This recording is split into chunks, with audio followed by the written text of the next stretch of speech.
বিশ্ব ক্রিকেটের সব রকম আপডেট পাওয়ার জন্য আমাদের চ্যানেলটিকে আজই সাবস্ক্রাইব করে রাখুন।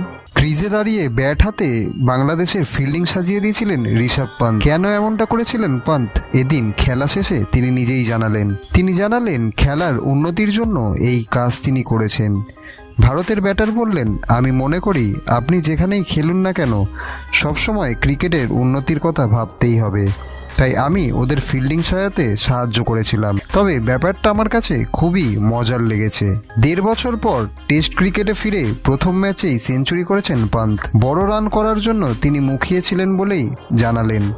পান্ত বললেন, শুরুতে নিজের স্বাভাবিক খেলা খেলতে একটু অসুবিধা হচ্ছিল, কিন্তু মনের মধ্যে ছিল যেভাবেই হোক বড় রান করতে হবেই। তাই 100 রান করতে পেরে আমি বেশ খুশি। তৃতীয় দিন ব্যাট করার সময় একসময় দেখা যায় পান্ত বাংলাদেশের অধিনায়ক শান্তকে বলছেন, ভাই এদিকে একজন ফিল্ডার রাখো। তারপর থেকেই পান্তের সেই ভিডিও ভাইরাল হয়ে যায়।